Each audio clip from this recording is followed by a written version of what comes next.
യോഹന്നാന്റെ സുവിശേഷം 12-ാം അധ്യായത്തിന്റെ 20 മുതൽ 22 വരെയുള്ള വാക്യം. പെരുന്നാൾ നമസ്കരിപ്പാൻ വന്നവരിൽ ചില യവനന്മാരുണ്ടായിരുന്നു. ഇവർ ഗലീലയിലെ ബേത്സയിദക്കാരനായ ഫിലിപ്പോസിന്റെ അടുക്കൽ ചെന്ന്, യജമാനനെ, ഞങ്ങൾക്ക് യേശുവിനെ കാണാൻ താല്പര്യമുണ്ട് എന്ന് അപേക്ഷിച്ചു. ഫിലിപ്പോസ് ചെന്ന് അന്ത്രയോസിനോട് പറഞ്ഞു.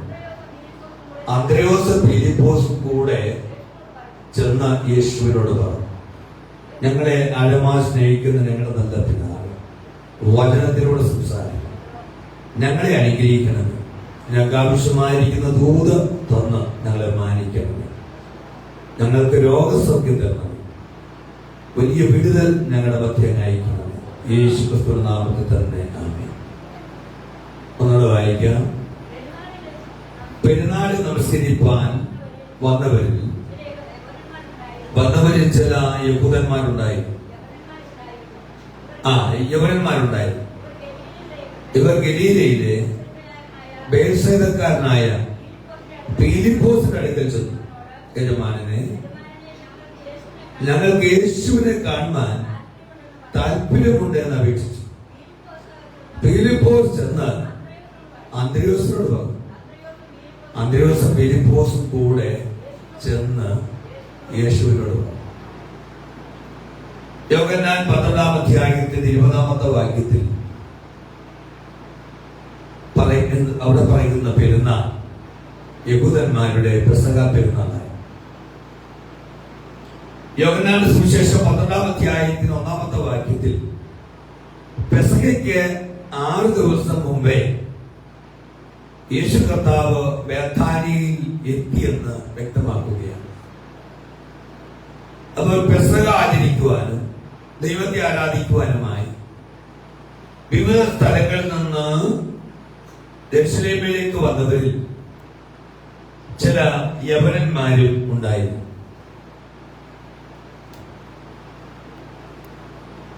നമ്മുടെ കർത്താവായ യേശു കർത്താവിനെ ഘോഷിച്ച കാലത്തെ പെസഹ ഒരു വ്യാഴാഴ്ച ദിവസമായി. യഹൂദന്മാരുടെ പെസഹ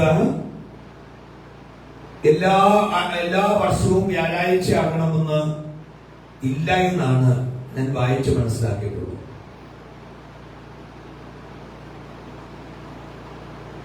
കർത്താവ് 6 ദിവസങ്ങൾക്ക് മുമ്പേ എവിടെ എത്തി? യെരുശലേമിലേക്ക് എത്തി. ആ ആഴ്ചയിൽ കർത്താവിന്റെ ക്രൂശീകരണം നടക്കുകയാണ്. ഈ ആഴ്ചയിലാണ് കർത്താവ് ക്രൂശിക്കപ്പെടാനായി പോകുന്നത്. അതായത് യേശു കർത്താവ് ക്രൂശിക്കപ്പെടുന്നതിന് തൊട്ടു മുമ്പ് നടന്ന ഈ ഭൂമിയിലെ അവസാനത്തെ പെസഹ പെരുന്നാളാണ്. ഈ പെസഹയുടെ സമയത്താണ് യഥാർത്ഥ പെസഹ കുഞ്ഞാടായ നമ്മുടെ കർത്താവായ യേശു കർത്താവ് ലോകത്തിന്റെ പാപത്തിന് വേണ്ടി ക്രൂശിൽ പരമയാഗമായി തീർന്നത്. കാര്യങ്ങൾ ഉയർത്തുന്ന സ്തോത്രം ചെയ്താൽ ലേഖനം 5:7 നമ്മുടെ പെസഹ കുഞ്ഞാടും അർക്കപ്പെട്ടിരിക്കുന്നു. ആമേൻ.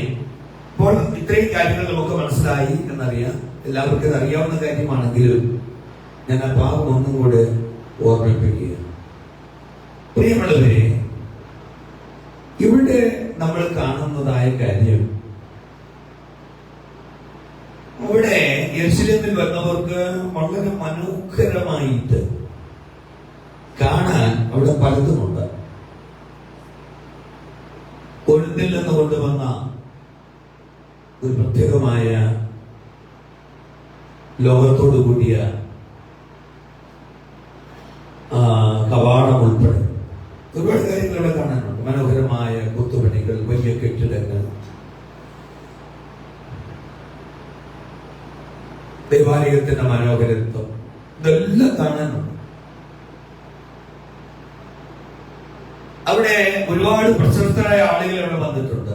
എവിടെ? യെരുശലേമിൽ. മഹാപുരോഹിതനുണ്ട്, പലരുമുണ്ട്. പക്ഷെ ഒരു കൂട്ടം യവനന്മാർ, ഗ്രീക്കുകാർ, ഒരു കർത്താവിനെ കാണണമെന്ന് ആഗ്രഹിക്കുക. നമ്മളൊരു പ്രധാനപ്പെട്ടതായ ഒരു സ്ഥലത്ത് ചെന്നാൽ, ഞാനാണെങ്കിൽ ആദ്യമായിട്ട് എനിക്ക് വലിയ ചരിത്രമൊക്കെ വളരെ ഇഷ്ടമായതുകൊണ്ട് പണ്ട് സ്കൂളിലൊക്കെ പഠിക്കുന്ന കാലത്ത് ചരിത്ര പുസ്തകം ഒരു പ്രാവശ്യം വായിച്ചാൽ മതി, പിന്നെ അത് കാണാപ്പാടാണ്. അന്നത്തെ കാലം ചരിത്രവും ഒക്കെ വലിയ ഇഷ്ടമായതുകൊണ്ട് ചരിത്ര സ്ഥലങ്ങൾ ആദ്യം കാണാൻ പോകും. പക്ഷെ ഇവര് ആദ്യം കാണാൻ പോകുന്നത് കർത്താവിനെയാണ്. ചില യവനന്മാർ യെരൂശലേമിൽ എത്തിയപ്പോൾ അവിടെ ഹൃദയത്തിൽ ഉണ്ടായിരുന്നത് ആഗ്രഹം. അവർ ഫിലിപ്പോസിനോട് പറയുകയാണ്, യജമാനനെ, ഞങ്ങൾക്ക് യേശുവിനെ കാണണം. ഞങ്ങൾക്ക് ദേവാലയം കാണണമെന്നല്ല, ഹേരോദാവിന്റെ നിർമ്മാണ ഭംഗി കാണണമെന്നല്ല, പുരോഹിതന്മാരെ കാണണമെന്നല്ല, പെരുന്നാളിന്റെ ആഘോഷങ്ങളെ കാണണമെന്നല്ല, യെരൂശലേമിന്റെ മഹത്വം കാണണമെന്നല്ല. പ്രൈസ് ദി ലോർഡ്, ഞങ്ങൾക്ക് യേശുവിനെ കാണണം. ഒരു ദൈവമേന്റെ ജീവിതത്തിൽ എപ്പോഴും ഉള്ളൊരു ആഗ്രഹം യേശുവിനെ കാണണം. അങ്ങനെയല്ല നമ്മൾ ഇറങ്ങി പുറപ്പെട്ടത്. നമ്മൾ ഇറങ്ങി പുറപ്പെട്ട എത്രയോ വലിയ പള്ളികൾ, കോടിക്കണക്കിന് രൂപ കൊണ്ടുണ്ടാക്കിയ പള്ളിയിൽ ഇരുന്ന് ആരാധിച്ച ദൈവമക്കളാണ് പണ്ട് ഓലക്കീറ് കൊണ്ടുണ്ടാക്കിയ ഒരു ഷെട്ടിലിരുന്ന് ദൈവത്തെ ആരാധിച്ചത്. എന്തുകൊണ്ടാണ് ദൈവത്തെ ആരാധിച്ചത്? യേശുവിനെ കാണാനുള്ള ആഗ്രഹങ്ങളുണ്ട്. Praise the Lord, praise the Lord, praise the Lord. ചിലപ്പോഴൊക്കെ ആളുകൾ ചോദിച്ചിട്ടുണ്ട്, എന്തിനാ ഇത്രയും എല്ലാ സൗകര്യങ്ങളൂടെ ഉണ്ടല്ലോ, നമ്മുടെ പള്ളിയൊക്കെ എത്ര മനോഹരമാണ്, എന്തിനാ വിട്ടുപോയതെന്നൊക്കെ ആളുകൾ ചോദിച്ചിട്ടുണ്ട്. പക്ഷെ ഞാൻ പറഞ്ഞിട്ടുണ്ട്, യേശുവിനെ കാണാൻ. Price the Lord. യേശുവിനെ കണ്ടപ്പോൾ കർത്താവിനെ അനുഗമിച്ചു. വലിയ കാഴ്ചക്കാരനായിരുന്നു ചുങ്കക്കാരൻ മത്തായി. വലിയ ഗവൺമെന്റ് ഉദ്യോഗസ്ഥനായിരുന്നു. ഇഷ്ടംപോലെ കാശ് സമ്പാദിച്ചു, കള്ളക്കണക്കും കള്ളപ്പിരിവൊക്കെ നടത്തി കാശുണ്ടാക്കിയ ആളാണ് മത്തായി. അത് ചുക്ക് സ്ഥലത്തിരിക്കുന്ന കണ്ടപ്പോൾ യേശു കർത്താവ് അവനെ വിളിച്ചു, നീ എന്നെ അനുഗമിക്കുക. മത്തായി സകലതും വിട്ട് യേശു കർത്താവിനെ അനുഗമിച്ചു. കൈ ഉയർത്തി ദൈവത്തിന് സ്തോത്രം ചെയ്യാം. പക്ഷെ എന്തുകൊണ്ടാണെന്ന് അറിയത്തില്ല, സക്കായി കാണാൻ ആഗ്രഹിച്ചു. സക്കായിയെ കണ്ടപ്പോൾ കർത്താവ് പറഞ്ഞു, നീ വേഗം ഇറങ്ങിയവാ, എനിക്ക് നിന്റെ വീട്ടിൽ പാർക്കേണ്ടതാകുന്നു. സക്കായി വലിയ സമർപ്പണമാണ് ചെയ്തത്. ഉള്ളതെല്ലാം ആമേൻ താൻ ചെയ്യേണ്ടതുപോലെ കഴിഞ്ഞ നാളുകളിൽ പറ്റിച്ചതും എല്ലാം ആമേൻ ആളുകൾക്ക് അതിന്റെ 4 ഇരട്ടിയായി തിരിച്ചു കൊടുത്തെങ്കിലും കർത്താവ് സക്കായിയെ ശിഷ്യനായി കൂടെ കൂട്ടിയില്ല. അതെന്താ കാര്യം എനിക്കറിയില്ല. എങ്കിലും ഞാൻ വിളിക്കുന്ന ഓരോരുത്തർക്കും ഓരോ വിളി കണ്ടു അല്ലേ.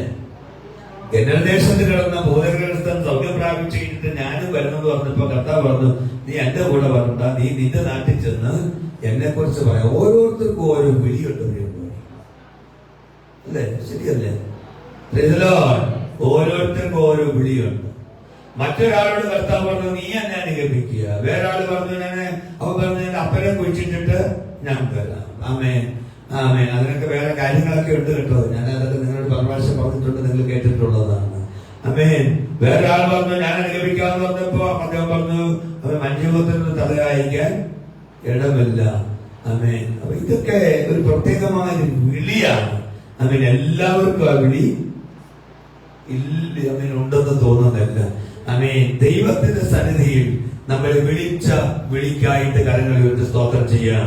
ചിലർക്ക് ദൈവദാസന്മാരാകാനുള്ള വിളിയുണ്ട്. ദൈവദാസന്മാരാകാൻ വിളിയില്ലാത്തവരെ ദൈവദാസന്മാരാക്കി എടുത്താൽ അവര് ദൈവദാസന്മാരായിട്ട് ശോഭിക്കില്ല. ആമേൻ. അത് ഒരു ബൈബിൾ കോളേജിലും ആരെയും ദൈവദാസന്മാരായി പഠിപ്പിച്ച് ഇറക്കാൻ പറ്റില്ല. ഇതിന് പ്രത്യേകമായ ഒരു വിളിയുണ്ട്. ബൈബിൾ കോളേജിലൊക്കെ കുറച്ച് ബൈബിൾ സംബന്ധമായ കുറച്ച് പഠനങ്ങളും എങ്ങനെയാണ് ആമേൻ സഭാ ശുശ്രൂഷ അതൊന്നും അവിടെ കൃത്യമായി പഠിപ്പിക്കുന്നില്ല. അതൊക്കെ ലാസ്റ്റ് സമയങ്ങൾ മാത്രമേ ഉള്ളൂ.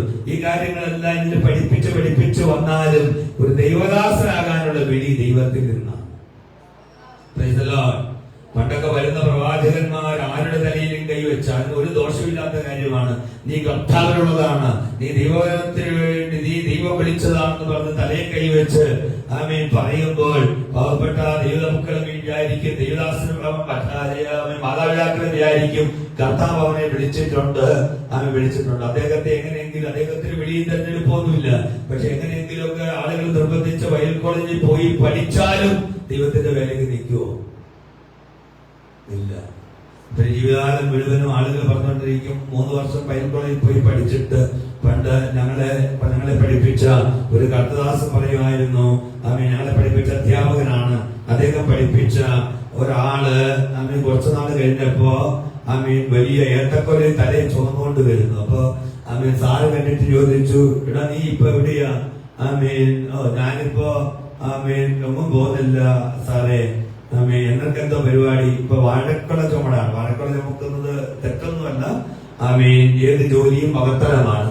അപ്പോൾ സാർ ചോദിച്ചു, അദ്ദേഹം ചോദിച്ചു, അല്ല നീ വാഴക്കുല ചുമക്കാൻ വേണ്ടി വയൽക്കുളയിൽ പഠിക്കേണ്ട ആവശ്യം ഉണ്ടായിരുന്നു? അല്ലെ, ഞാൻ സന്ദർഭോചിതമായി പറഞ്ഞത് മാത്രമേ ഉള്ളൂ. ഓരോരുത്തർക്കും ഓരോ വിളിയുണ്ട്. ആ വിളിക്കനുസരിച്ചാണ് ഓരോ മനുഷ്യനും പോകേണ്ടത്. അപ്പോൾ നമ്മൾ നോക്കിയേ, പെരുന്നാളിൽ നമസ്കരിപ്പാൻ വന്നവരാണ്. അപ്പൊ ഞാൻ ഒന്നുകൂടെ പറയാം, ഓരോ സഭയുടെയും ലക്ഷ്യം, ഓരോ ശുശ്രൂഷയുടെയും ലക്ഷ്യം, ശുശ്രൂഷയുടെ ലക്ഷ്യം യേശു കർത്താവിനെ കാണുക എന്നുള്ളതാണ്. അതുപോലെ തന്നെ ഓരോ വിശ്വാസികളുടെ ലക്ഷ്യം, ഓരോ ശുശ്രൂഷകൻ ഗാന ശുശ്രൂഷ അനുഗ്രഹിക്കപ്പെട്ട ശുശ്രൂഷയാണ്. പക്ഷെ ആ ശുശ്രൂഷയിൽ ഗാന ശുശ്രൂഷ ചെയ്യുന്നവരെ അല്ല ജനം കാണേണ്ടത്, കർത്താവിനെയാണ്. വചന ശുശ്രൂഷ നല്ല ശുശ്രൂഷയാണ്. വചന ശുശ്രൂഷിക്കുന്ന ദൈവദാസിനെ അല്ല ജനം കാണേണ്ടത്, കർത്താവിനെയാണ്. Praise the Lord, praise the Lord. ഏത് ശുശ്രൂഷ നമ്മൾ ചർച്ചിനകത്ത് വരുമ്പോൾ ചർച്ചിനകത്ത് ഒരു പൊടി കിടക്കുന്നു, അതൊന്ന് അരിച്ചുവാരി ഇടുമ്പോഴും ആ ശുശ്രൂഷയിൽ കാണേണ്ടത് കർത്താവിനെയാണ്. Praise the Lord. ഏത് ശുശ്രൂഷയായിക്കോട്ടെ, ഒരു പായ ഒന്ന് മടക്കി വെക്കുന്നത് പോലും അത് ശുശ്രൂഷ. നമ്മുടെ ചർച്ചി പായില്ല, കസേര മാത്രമേ ഉള്ളൂ. എങ്കിലും ഞാൻ പറയാ, ഒരു കസേര ഒന്ന് ഇടുന്നതും അതൊരു ശുശ്രൂഷയാണ്. ആ ശുശ്രൂഷയിൽ കാണേണ്ടത് നമ്മുടെ കർത്താവിനെയാണ്. കർത്താവിനെ കണ്ട് നമ്മൾ ചെയ്തെങ്കിൽ മാത്രമേ നമുക്ക് പ്രതിഫലം ഉള്ളവരെയുള്ളവർ. ബാക്കി എല്ലാം നമുക്ക് ലഭിക്കുന്നത് മനുഷ്യരിൽ നിന്നുള്ള പ്രതിഫലമാണ്. ആമേൻ. അപ്പോൾ ഇവര് ഫിലിപ്പോസിനടുത്ത് ചെന്നിട്ട് പറഞ്ഞു, യെരുശലേമിൽ എത്തിയപ്പോൾ അവിടെ ഹൃദയത്തിലുണ്ടായിരുന്ന ആഗ്രഹം, യജമാനനെ ഞങ്ങൾക്ക് കർത്താവിനെ കാണണം. ഇപ്പൊ ഞാൻ നേരത്തെ പറഞ്ഞതുപോലെ ഞങ്ങൾക്ക് ദേവാലയം കാണണം, നല്ലൊരു ദേവാലയമാണ്. ഞങ്ങളിവിടെ പല പ്രാവശ്യം യേശു കർത്താവിനോട് കൂടെ ഒരുമിച്ച് വരുന്ന ആളല്ലേ. അപ്പൊ ഇതിന്റെ പൊക്കും മൂലയൊക്കെ അറിയാമല്ലോ. ഞങ്ങൾ ആദ്യമായിട്ടാണ് വരുന്നത് കേട്ടോ. ഞങ്ങളെ ഈ ദേവാലയമൊക്കെ ഒന്ന് ചുറ്റിക്കൊണ്ട് കാണിച്ച്, ഈ സൗകര്യങ്ങളെല്ലാം ഒന്ന് ചുറ്റിക്കൊണ്ട് കാണിക്കാനൊന്നും അല്ല പറഞ്ഞത്. ഞങ്ങൾക്ക് ഹേരോദാവിന്റെ നിർമ്മാണ ഭംഗി ഒന്ന് കാണിക്കാൻ പറ്റിയ ഗൈഡ് ഇവിടെ ആരുണ്ട്? ഗൈഡൊക്കെ കാണും. നമ്മൾ ചില ടൂറിസ്റ്റ് കേന്ദ്രങ്ങളൊക്കെ പോകുമ്പോ ഗൈഡുമാരുണ്ടാവും. അവർ നമ്മളെ വഴിക്ക് തന്നെടുത്തിട്ട് ചോദിക്കും, ഞങ്ങൾ കൂടെ വരട്ടെ, ഇതിന്റെ കാര്യങ്ങളെല്ലാം ഞങ്ങൾ പറഞ്ഞു തരാം, ഞങ്ങൾ പഠിപ്പിച്ചു തരാം. കാരണം യെരുശലേം ദേവാലയത്തെ വാണിജ്യ കേന്ദ്രമാക്കിയിരിക്കുകയാണ് ആ കാലഘട്ടത്തിൽ. അപ്പോൾ ഇതിനും പ്രത്യേക ഗൈഡുമാരൊക്കെ കാണും. പുതിയതായിട്ട് വരുന്ന ആളുകൾക്ക് ഇതിന്റെ ചരിത്രം പറഞ്ഞു കൊടുക്കാനും കാര്യങ്ങളെല്ലാം വിശദീകരിച്ചു കൊടുക്കാനും ഒക്കെ അതിനും പ്രത്യേകമായിരിക്കുന്ന ഏജന്റുമാരും ഒക്കെ കാണും. അവരെ ഒന്നും അല്ല അന്വേഷിച്ചത്, പെരുന്നാളിന്റെ ആഘോഷങ്ങളെല്ലാം അന്വേഷിച്ചത്, കാണാനല്ല പോയത്, പുരോഹിതന്മാരെ കാണാനല്ല പോയത്. അവർ പറഞ്ഞത്, ഞങ്ങൾക്ക് യേശുവിനെ കാണണം. അവർക്ക് യേശുവിനെ കാണാൻ കഴിഞ്ഞില്ലായിരുന്നെങ്കിൽ അവരുടെ ജീവിതത്തിൽ ഏറ്റവും വലിയ നഷ്ടമാകുമായിരുന്നു. കാരണം പിറ്റേ പ്രാവശ്യം വരുമ്പോൾ പിറ്റേ പ്രസംഗ പെരുന്നാളിന് യേശു കർത്താവ് ജനപ്രകാരം യെരുശലേമിലില്ല. നമ്മൾ പാടില്ലേ, അന്നേ മരിച്ചു പോയിരുന്നെങ്കിൽ, അല്ലേ? അറിയാത്തത് പാടി.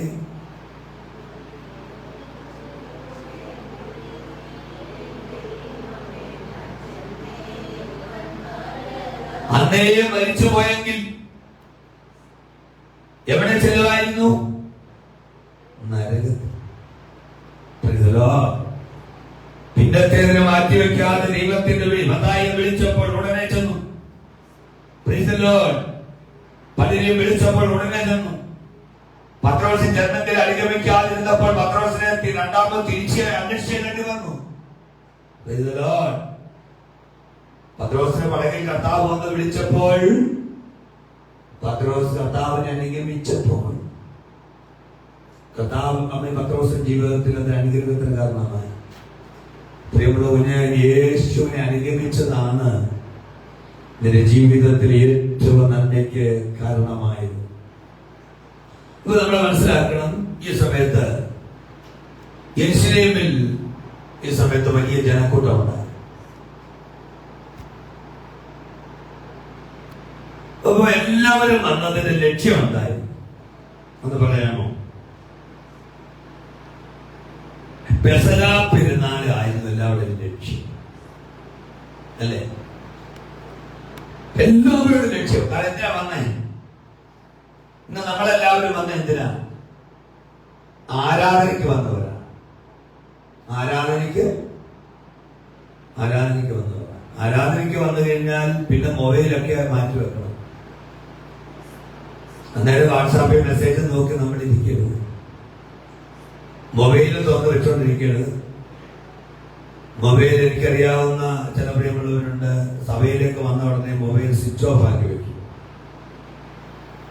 ഞാൻ ചിലരെയൊക്കെ വിളിക്കുമ്പോൾ അവർ പറയും ഞായറാഴ്ച മൊബൈൽ ചർച്ചയിൽ കൊണ്ടുപോകത്തില്ലെന്ന് പറയുന്നവരുണ്ട്.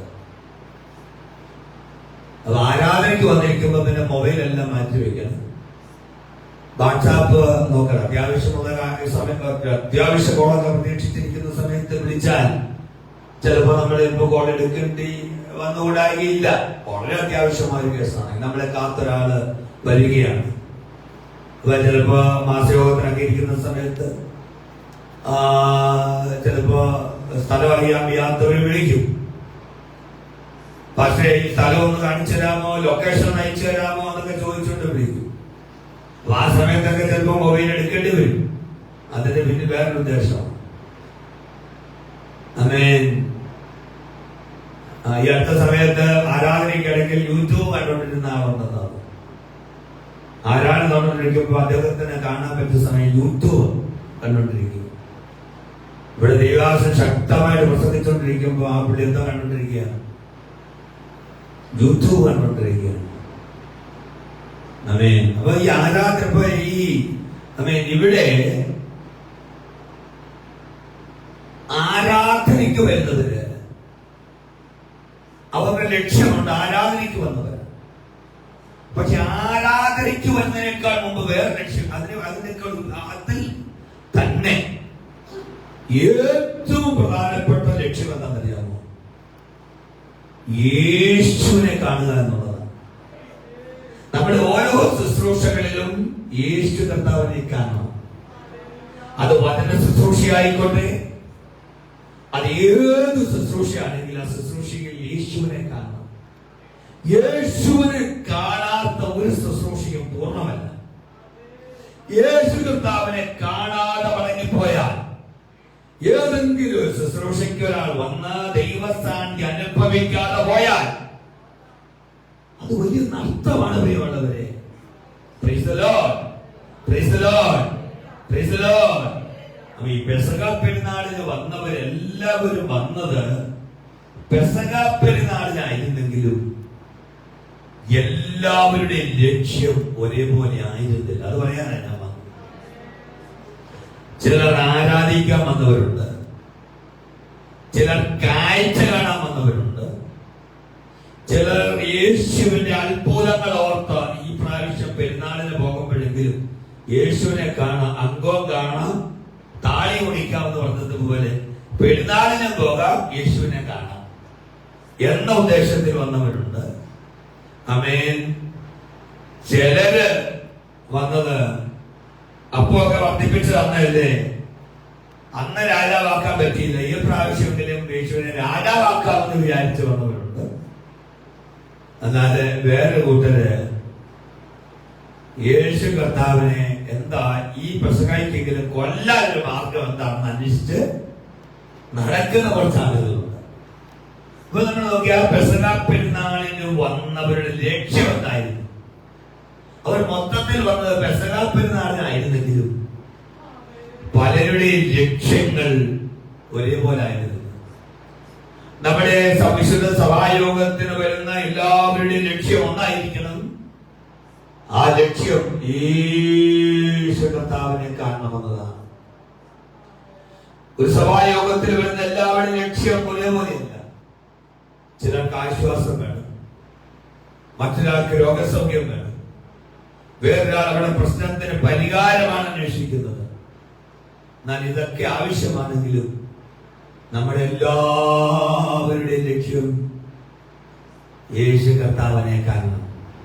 നിന്റെ ജീവിതത്തിൽ ഒരു കഷ്ടതയുടെ അനുഭവത്തിൽ പോകുമ്പോൾ, നീ ചിലപ്പോൾ ജീവിതത്തിന്റെ തകർന്ന ഒരു സാഹചര്യത്തിൽ നീ ആഗ്രഹിക്കാത്ത ഒരു സ്ഥലത്ത് നിൽക്കുമ്പോൾ, നീ പ്രതീക്ഷിക്കാത്ത സമയത്ത് നിന്റെ യേശു കർത്താവ് നിന്റെ അടുത്ത് വരും.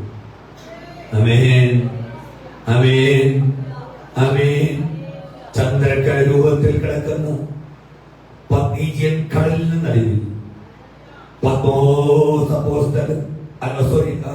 ദ്വീപിൽ യോഹന്നാൻ അപ്പോസ്തലൻ പത്മോസ് ദ്വീപിൽ കിടക്കുന്ന സമയത്ത്, യോഹന്നാൻ പ്രതീക്ഷിക്കാത്ത സമയത്ത് നമ്മുടെ കർത്താവിനെ കണ്ടു. Price the Lord. നീ ഒരുപക്ഷെ നിന്റെ ജീവിതത്തിന്റെ പത്മോസിന്റെ അനുഭവത്തിലൂടെ പോവുകയായിരിക്കാം. കർത്താവിന്റെ സാക്ഷ്യവും ദൈവവചന നിമിത്തം നീ കഷ്ടതയുടെ അനുഭവത്തിലൂടെ പോകുന്ന ഒരു സമയമായിരിക്കാം. ആരും പ്രതീക്ഷിക്കാത്തൊരു സമയത്ത് യേശു കർത്താവ് നിനക്ക് പ്രത്യക്ഷനാകും. നിന്റെ കഷ്ടതയിൽ നിന്റെ അടുത്തേക്ക് വന്ന് നീ ദൈവശബ്ദം കേൾക്കും. നിന്റെ അടുത്തേക്ക് വന്ന ദൈവം നിന്നോട് സംസാരിക്കും. അവൻ നിന്നെ വിടുവിക്കും. യോഹന്നാൻ പത്മോസിൽ കിടന്നെങ്കിലും, കൊല്ലാനാണ് കൊണ്ടിട്ടതെങ്കിലും 1.5 വർഷമേ കിടന്നുള്ളൂ. 1.5 വർഷം പത്മോസിൽ യോഹന്നാൻ അപ്പോസ്തലൻ കിടന്നു. 1.5 വർഷം വിശ്വാസത്തോടുകൂടെ കാത്തിരുന്നു. 1.5 വർഷമായപ്പോൾ യോഹന്നാൻ അപ്പോസ്തലൻ പത്മോസിൽ നിന്ന് രക്ഷപ്പെട്ടു. ദൈവം അവന് ഓടിച്ചോടി പോയതുമല്ല, അവനെ കൊണ്ടുപോയ ആള് മരിച്ചുപോയി. അവിടെ അയക്കാൻ പറഞ്ഞ ആള് മരിച്ചു.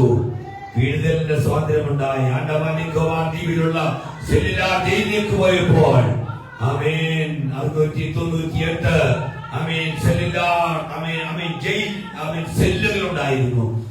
ബാത്റൂം സൗകര്യങ്ങളോ കാര്യങ്ങളോ ഒന്നും ഇല്ലാത്തതാണ്. എത്രയോ പേർ കൊല്ലപ്പെടാൻ വേണ്ടി അവിടെ ചെന്നു. എത്രയോ പേര് തൂക്കിക്കൊന്ന സ്ഥലത്തിന് ഇറങ്ങിച്ചെന്നു. അതൊന്നും ഇവിടെ വിശദീകരിക്കാൻ സമയമില്ലാത്തതുകൊണ്ട് വിശദീകരിക്കുന്നില്ല. പക്ഷെ ഒരു കാര്യം ഞാൻ പറയാം, ബ്രിട്ടീഷുകാർ കൊല്ലാൻ നിർത്തിയ പലരും ഉണ്ടായിരുന്നു. പക്ഷെ 1947 ഓഗസ്റ്റ് മാസം 15-ാം തീയതി ഇന്ത്യ മഹാരാജ്യത്തിന് സ്വാതന്ത്ര്യം ലഭിച്ചപ്പോൾ എത്രയോ പേരാ ആൻഡമാൻ നിക്കോബാർ ദ്വീപിൽ നിന്ന് രക്ഷപ്പെടുത്തി വന്നത്. ഉദാഹരണം പറഞ്ഞത് മാത്രമേ ഉള്ളൂ. എന്റെ കയ്യിൽ എത്ര സ്വാതന്ത്ര്യത്തിന്റെ പുസ്തകമുണ്ടെന്ന്, ഇന്ത്യൻ സ്വാതന്ത്ര്യ സമരത്തെ കുറിച്ചുള്ള ഒരുപാട് പുസ്തകങ്ങൾ ഞാൻ വാങ്ങിച്ചു വെച്ചിട്ടുണ്ട്. എല്ലാം വായിക്കാൻ സമയം കിട്ടിയില്ല, ഇടയ്ക്കിടയ്ക്ക് വായിക്കും. പ്രിയമുള്ളവരെ, ഞാൻ പറയട്ടെ, നീ ആയിരിക്കുന്നതിന്റെ സാഹചര്യത്തിൽ ദൈവം നിന്നെ ഇറങ്ങി വന്ന് കൈക്ക് പിടിച്ചു കൊണ്ടുവരും. പത്രോസിനെ കാരാഗ്രഹത്തിൽ അടച്ചു. കൊല്ലം നിശ്ചയിച്ചതിന്റെ തലേ ദിവസം രാത്രിയിൽ ദൂതനെ കർത്താവ് ഇറങ്ങി രക്ഷപ്പെടുത്തിയതുപോലെ സാഹചര്യങ്ങളെല്ലാം അടഞ്ഞെന്ന് വിചാരിച്ച് ഒരു പത്മോസിന്റെ നടുവിൽ നീ ആയിരിക്കുമ്പോ ഒരുക്കിയ കാരാഗ്രഹത്തിന്റെ ഇരുമ്പ് കവാടത്തിനകത്ത് നീ ഒതുങ്ങി കിടക്കുമ്പോ നിനക്ക് വേണ്ടി ഇരുമ്പ് കവാടങ്ങൾ തുറക്കുമെന്ന് ഇന്ന് പകൽക്കാലം അറിഞ്ഞ് കർത്താവിന് കരഘോഷത്താ ദൈവത്തെ സ്തുതിച്ചാണ്. Praise the Lord. Praise the Lord. Praise the Lord. Praise the Lord. Hallelujah. പ്രിയമുള്ളവരെ, ആരാധനയുടെ കേന്ദ്രം മനുഷ്യനല്ല, യേശു കർത്താവാണ്. പ്രസംഗത്തിന്റെ കേന്ദ്രം മനുഷ്യനല്ല, യേശു കർത്താവാണ്. ഗാന ശുശ്രൂഷയുടെ കേന്ദ്രം ഗായകനല്ല, യേശു കർത്താവാണ്. ദാവീദിന്റെ ഒരു പ്രാർത്ഥന നമ്മൾ വായിച്ചു, 27 സങ്കീർത്തനം 27:4. ഞാൻ യഹോവയോട് ഒരു കാര്യം അന്വേഷിച്ചു. നമ്മൾ വായിച്ച സങ്കീർത്തനം. അത് തന്നെ ഞാൻ ആഗ്രഹിക്കുന്നു. നോക്കിയേ, അത് ഞാൻ ആഗ്രഹിക്കുന്നതല്ല, അത് തന്നെ ഞാൻ ആഗ്രഹിക്കുക. ഇടയ്ക്ക് ആഗ്രഹം മാറിപ്പോയെന്നല്ല, ഞാൻ നേരത്തെ അപേക്ഷിച്ച കാര്യമാണ്. പിന്നെ ലക്ഷ്യം മാറി, പ്രാർത്ഥനയുടെ വിഷയമൊക്കെ മാറി.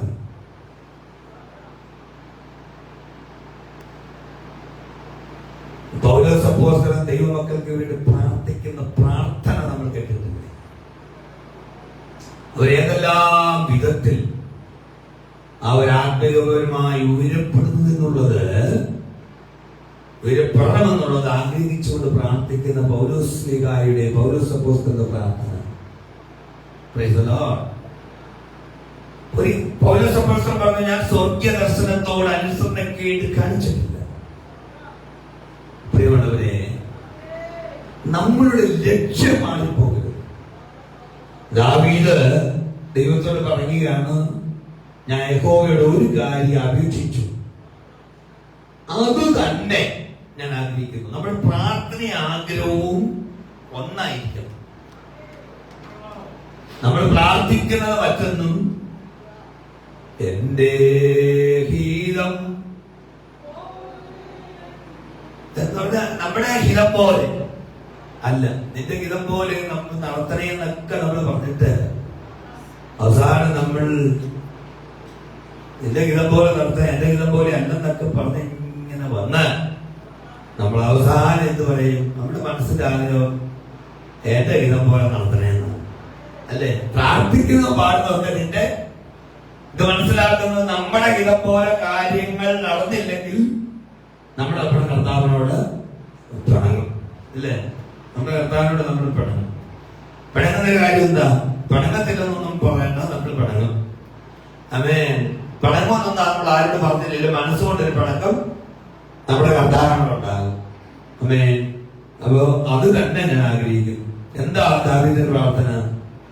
യഹോവയുടെ മനോഹരത്തെ കാണുവാൻ, അവന്റെ മന്ദിരത്തിൽ ധ്യാനിപ്പാൻ, എന്റെ ആയുഷ്കാലമൊക്കെയും ഞാൻ യഹോവയുടെ ആലയത്തിൽ പാർക്കേണ്ടതിനും തന്നെ. ഒന്ന്, യഹോവയുടെ, എന്താ വിശദീകരിക്കുന്നില്ല, പറഞ്ഞു പോതേ ഉള്ളൂ. യഹോവയുടെ മനോഹരത്വം കാണണം. രണ്ട്, അവന്റെ മന്ദിരത്തിൽ ധ്യാനിക്കണം. മൂന്ന്, എന്റെ ആയുഷ്കാലമൊക്കെയും ഞാൻ യഹോവയുടെ ആലയത്തിൽ പാർക്കേണ്ടതിന്. കഴിഞ്ഞ ആഴ്ച ഞാൻ ശുശ്രൂഷിച്ചപ്പോ, വെള്ളിയാഴ്ചയാന്ന് തോന്നുന്നു, ആരാധന കഴിഞ്ഞ് അന്ന് ആരാധനയിലേക്ക് ഒരു കർത്തദാസൻ പറഞ്ഞു, ഞങ്ങൾ ഈ ആഴ്ച പോകുമ്പോൾ, ഞാൻ പറഞ്ഞ കാര്യം, ഈ ആഴ്ച പോകുമ്പോൾ കർത്താവിനെയും കൂടെ കൊണ്ടുപോകണേ. കാരണം ആരാധന കഴിഞ്ഞ് എല്ലാവരും ഇവിടെ കർത്താവിനെ ഇവിടെ വിട്ടിട്ടാ പോകുന്നത്. കാരണം ഈ ഒരാഴ്ച കാലം ഒന്നും നിങ്ങളുടെ ജീവിതത്തിൽ പിന്നെ കർത്താവിന്റെ സാന്നിധ്യം കാണുന്നില്ല. അതുകൊണ്ട് ഈ ആഴ്ചയെങ്കിലും നമ്മുടെ കർത്താവിനെയും കൂടെ കൊണ്ടുപോകണേ എന്ന് പറഞ്ഞത്. ഞാൻ കഥ പറഞ്ഞ കഴിഞ്ഞ ആഴ്ച നിങ്ങൾ കേട്ടിട്ടുണ്ടാവും ചിലരൊക്കെ. നമ്മുടെ സൂര്യസൗകര്യ കോട്ടയം മീറ്റിംഗിനാ പറഞ്ഞത് തോന്നുന്നു. ആമേൻ. അപ്പൊ അത് കഴിഞ്ഞതിന് ശേഷം എന്ന് എല്ലാ ദിവസവും ചർച്ചിന്റെ വാതിലടയ്ക്കുന്ന ആള് വാതിലടയ്ക്കാൻ വന്നപ്പോ കൊച്ചോടി വന്നിട്ട് പറഞ്ഞു, അടയ്ക്കല്ലേ. ആമേൻ. അപ്പൊ ചോദിച്ചു, എന്താ കാര്യം? കൊച്ചിനോട് ചോദിച്ചു, എന്താ പോലെ കാര്യം? എല്ലാവരും കർത്താവിനെ കൊണ്ടുപോയിട്ടുണ്ടോ, അതോ കർത്താവിനെ ഈ പ്രാവശ്യം ഇട്ടിട്ട് പോയിട്ടുണ്ടോ എന്നറിയാൻ വേണ്ടിയാ എന്ന് പറഞ്ഞാൽ നമ്മള് അതിനർത്ഥം എന്താണെന്നറിയാമോ? ആരാധന കഴിഞ്ഞ് കർത്താവ് നമ്മുടെ കൂടെ കാണണം.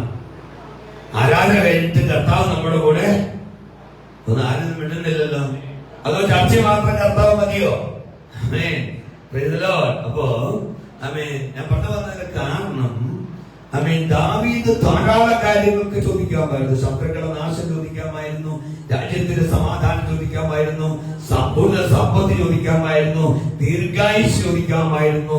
എന്നാൽ അവൻ പറഞ്ഞു, ഒരു കാര്യമാണ് ഞാൻ അപേക്ഷിച്ചത്. ഈ ഒരു കാര്യം നമ്മൾ അന്വേഷിക്കുകയും ചോദിക്കുകയും ചെയ്താൽ ബാക്കിയുള്ളതെല്ലാം നന്മയും കരുണയും നമ്മുടെ ആയുഷ്കാലം മുഴുവനും നമ്മളെ പിന്തുടരും. അപ്പോൾ യവനന്മാര് വന്ന് അന്വേഷിച്ചത് ആരെയാണ്? കർത്താവിനെയാണ്. അവർ പെരുന്നാൾ കണ്ടിട്ട് തൃപ്തിപ്പെട്ടില്ല. നോക്കിയേ, ഈ യവനന്മാർക്ക് ദൈവാലയം കാണാമായിരുന്നു, അവിടെ മഹത്തായ നിർമ്മാണം ഉണ്ടായിരുന്നു, പുരോഹിതന്മാരും മതചടങ്ങുകളോടെ ഉണ്ടായിരുന്നു. എങ്കിലും അവിടെ ഹൃദയത്തിന് തൃപ്തി വന്നില്ല. ഇതെല്ലാം കണ്ടാലും നമ്മൾ എത്ര പെരുന്നാൾ കൂടിയിട്ടുണ്ട്. ഞാൻ എല്ലാ ആഴ്ചയിലും മധ്യ തിരുവിതാംകൂറിലുള്ള ഒരു പെരുന്നാളിന് പോകുമായിരുന്നു. ലൈവിലായതുകൊണ്ട് പള്ളിയുടെ പേരൊന്നും പറയാം. എല്ലാ പ്രാവശ്യവും പോകായിരുന്നു. നോയിമ്പൊക്കെ നോക്കിക്കൊണ്ട് പോകാൻ. വിശ്വാസി വന്നതിന് ശേഷമല്ല കേട്ടോ, പണ്ട് കത്തോലിക്കലായിരുന്ന സമയം, ജോലി ഉണ്ടായിരുന്ന സമയത്ത് ഞാൻ സ്വർണ്ണക്കുരിശൊക്കെ കൊണ്ട് കൊടുത്തിട്ടുണ്ട്. വല്ലതൊന്നുമല്ല, ഒരു പവനുള്ള ഒരു സ്വർണ്ണക്കുരിശ്. അത് ഇതൊക്കെ നമ്മൾ ചെയ്തിട്ടുള്ളവരാണ്.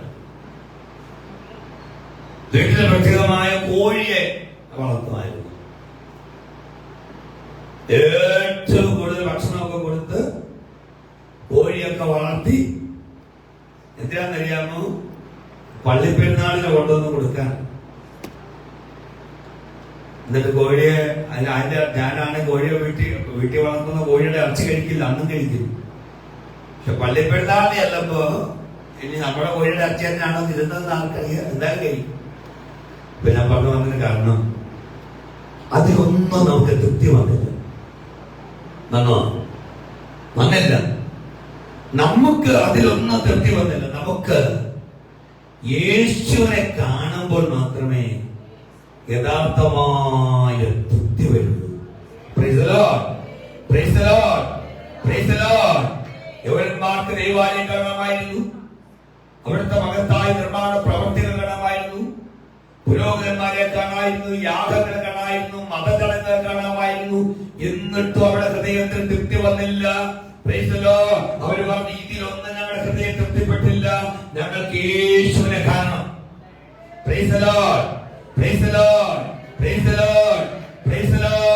നമ്മുടെ ആത്മീയ കൂടിയ വരവുകളിൽ യേശു കർത്താവിനെ കാണണം. യേശു കർത്താവിനെ കാണാൻ കഴിഞ്ഞെങ്കിൽ മാത്രമേ നമ്മുടെ മനസ്സിൽ തൃപ്തി വരുള്ളൂ. Hallelujah, price the Lord, praise the Lord. സഭയിൽ വരാം, സഭയിൽ വന്നാൽ യേശു കർത്താവിനെ അറിയാതിരിക്കാം.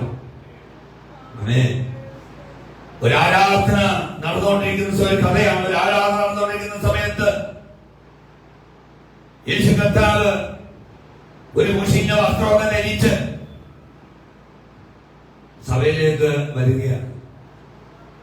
സഭയിലേക്ക് വരുമ്പോൾ ഏറ്റവും ബാക്കിൽ, ഏറ്റവും പുറകിൽ നമ്മുടെ കർത്താവ് അവിടെ വന്നിരുന്നു. കഥയാണ്, സംഭവം എന്നല്ല കേട്ടോ, സംഭവമാണ്, കഥയാണ്. ആ സമയത്ത് സംസാരിച്ചുകൊണ്ടിരിക്കുകയായിരുന്നു.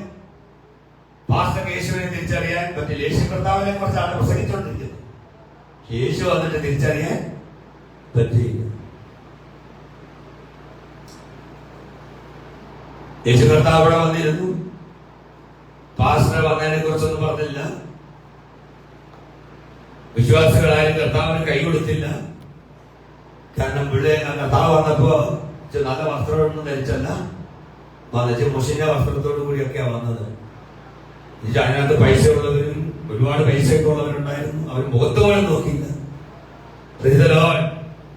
കർത്താവിന് ഇതിലൊന്നും വലിയ വിഷമമൊന്നും ഉണ്ടായില്ല. കാരണം കർത്താവിന് സ്വതവേ മനുഷ്യരുള്ളതെന്ന് അറിയാമായിരുന്നതുകൊണ്ട് കർത്താവിന് ഇതിലൊന്നും വിഷമമൊന്നും തോന്നിയില്ല. ആശീർവാദം പറഞ്ഞു കഴിഞ്ഞു പോയി. കർത്താവ് എല്ലാവരും പോയപ്പോഴും കർത്താവ് അവിടെ ഉണ്ടായിരുന്നു. പാസ്റ്റർ അടുത്ത് നിന്നിട്ട് പറഞ്ഞു, കൈയൊന്നും കൊടുക്കാൻ പോയില്ല. കൈ കൊടുത്തിട്ട് വലിയ പ്രയോജനമൊന്നും ഇല്ലല്ലോ, കൊടുക്കാൻ പോയി. ഞാൻ പറഞ്ഞു, അടുത്ത ആഴ്ച വരുവാണെങ്കിൽ അത് കുളിച്ച് വൃത്തിയായി നല്ല ഡ്രസ്സൊക്കെ ധരിച്ചു വേണം വരാൻ. കർത്താവ് തല കുലുക്കിയിട്ട് നടന്നു പോയി. കഥയാണ് കേട്ടോ, ഇതൊന്നും സംഭവമൊന്നുമില്ല. ആമേൻ. എത്ര പേർക്ക് യേശുവിനെ കണ്ടാൽ മനസ്സിലാവും? നമ്മുടെ നമ്മുടെ ജീവിതത്തിൽ എത്ര പേർക്ക് കർത്താവിനെ കണ്ടാൽ മനസ്സിലാകും? Price the Lord.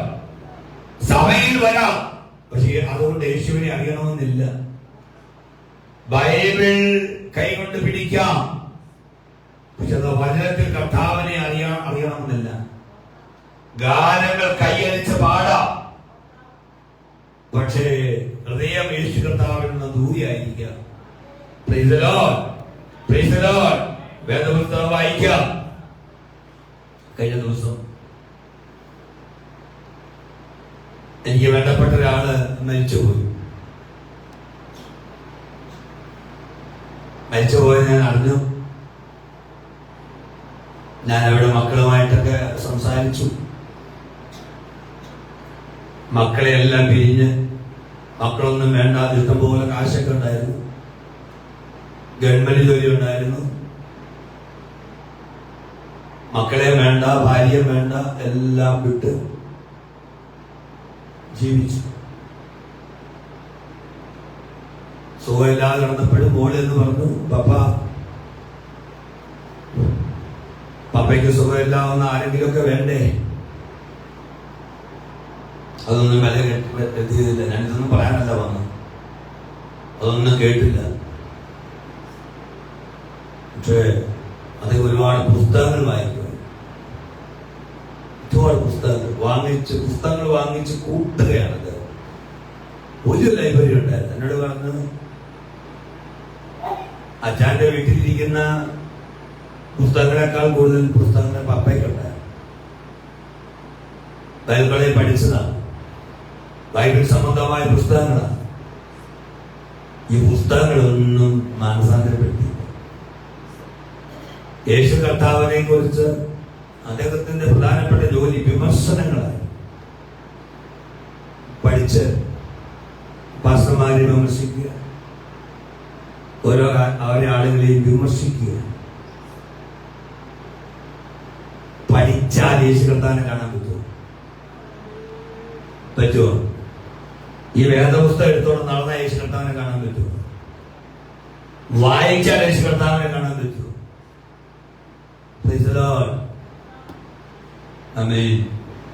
പ്രിയമുള്ളവരെ, ഞാൻ പറഞ്ഞു വന്നത്, ഇതൊന്നും യേശു കർത്താവിനെ കാണാൻ പറ്റുകയില്ല. യേശു കർത്താവിനെ കാണണമെങ്കിൽ ഹൃദയം കൊണ്ടേ കാണാൻ പറ്റും. ഹൃദയം തുറന്നെങ്കിലേ കർത്താവിനെ കാണാൻ പറ്റൂ. പ്രസംഗം ദൈവം കേട്ടത് കൊണ്ട് അല്ലെങ്കിൽ കർത്താവിനെ കാണാൻ പറ്റില്ല. കാരണം വലിയ എത്ര പ്രസംഗം കേട്ടിരിക്കുക, എത്ര മൈക്കുകാരാ. ഈ മൈക്കുകാർ പ്രസംഗം കേട്ടിട്ടുള്ളത് പോലെ എത്ര പേര് സുവിശേഷം കേട്ടിട്ടുള്ളതുകൊണ്ട്. ഏതെങ്കിലും ഒരു മൈക്കുകാരൻ വിശ്വാസത്തിൽ പ്രസംഗം, ഈ കൺവെൻഷന് പോയി പ്രസംഗം കേട്ടത് വിശ്വാസത്തിൽ വന്നതായിട്ട് ഒരാളുടെ പേര് നിങ്ങൾക്ക് പറയാൻ പറ്റുമോ? എനിക്കറിയില്ല. നിങ്ങൾക്കറിയാവുന്ന എന്നോടൊന്ന് പറയണം. എനിക്ക് അദ്ദേഹത്തെ ഒന്ന് പോയി കാണാൻ വേണ്ടി. അതെ, ഇതിലൊന്നും ഹൃദയം തുറക്കാതെ മാനസാന്തരം ഉണ്ടാകും. ആഴ്ചയിൽ എത്ര പ്രസംഗങ്ങളാണ് നമ്മുടെ സഭയിൽ കേൾക്കുന്നത്? അതെ, എത്ര പ്രസംഗങ്ങളാണ്. പ്രസംഗിച്ച് ചിലപ്പോൾ പ്രസംഗം അധിക പ്രസംഗം കൂടെ. അധിക പ്രസംഗം എന്ന് പറഞ്ഞ സമയത്തിന് അപ്പുറം പ്രസംഗിക്കുന്നതിന് അധിക പ്രസംഗം കേട്ടത്. ഇതെല്ലാം കേട്ട് ദൈവമക്കളൊക്കെ മടുത്ത്, ഇപ്പൊ പ്രസംഗം എന്ന് കേൾക്കുമ്പോൾ തന്നെ ദൈവമക്കൾക്ക് ഒരു അലർജിയായിട്ട് വന്നിരിക്കുക. കാരണം ഏറ്റവും കൂടുതൽ ഈ വചന ശുശ്രൂഷ സമയത്താണ് ആളുകൾ ദേഹം ചൊറിയുന്നത്. കാരണം പ്രസംഗം കേൾക്കുമ്പോൾ എന്തോ ഒരു അലർജി പോലെ വന്നിരിക്കുക. കാരണം ഇത് മുഴുവൻ കേൾക്കല്ലേ. പട്ടിപടിയുള്ളവരെ ഞാൻ ചോദിച്ചോട്ടെ, എവിടെയെങ്കിലും ഈ പ്രസംഗം കേട്ടിട്ട് ഇതെല്ലാം ഒരു മാനസാന്തരമായിട്ട് ഭവിക്കുകയാണെങ്കിൽ നമ്മുടെ സഭകളിൽ പ്രസംഗിക്കുന്ന ഞങ്ങളെ പോലുള്ള ദൈവദാസന്മാരും പ്രസംഗം കേൾക്കുന്ന ദൈവമക്കൾക്കും എന്തെങ്കിലുമൊക്കെ മാറ്റങ്ങൾ വരുമായിരുന്നെങ്കിൽ ഏതെങ്കിലും പ്രശ്നങ്ങൾ സഭയിലുണ്ടാകുകയുള്ളൂ. ഇതൊന്നും പലതും ബുദ്ധിയുടെ മണ്ഡലത്തിൽ നിന്നാണ് പ്രസംഗിക്കുന്നത്. ലൈവിലായതുകൊണ്ട് ദൈവദാസന്മാരിനെ എന്തെങ്കിലും വിളിച്ചു പറയുന്നത് അറിയത്തില്ല, എങ്കിൽ പോലും പറയുക. പലരും പ്രസംഗിക്കുന്ന ബുദ്ധിയുടെ മണ്ഡലത്തിലാണ്, കേൾക്കുന്നത് ബുദ്ധിയുടെ മണ്ഡലത്തിലാണ്. പക്ഷെ ഹൃദയം തുറന്ന് കർത്താവിനെ ഒന്ന് കാണുമ്പോൾ മാത്രമേ കർത്താവിനെ കാണാനായിട്ട് പറ്റുകയുള്ളൂ. അപ്പോൾ യേശുവിനെ കുറിച്ച്, യേശുവിനെ കാണാനുള്ള ആഗ്രഹം നോക്കിയേ, ഇത് നമ്മൾ മനസ്സിലാക്കണം. ഇതിൽ നമുക്കൊരു വലിയ സത്യം കാണാൻ പറ്റും. യേശു കർത്താവിനെ കാണാനുള്ള ആഗ്രഹം ജാതികളുടെ ഇടയിലേക്കും വ്യാപിച്ചു. കലയുയർത്തി സ്തോത്രം ചെയ്ത കണ്ട് അത്ഭുതങ്ങൾ കണ്ട് മനസ്സമെടുത്തവരും മനസ്സ് തലപ്പിച്ചവരും.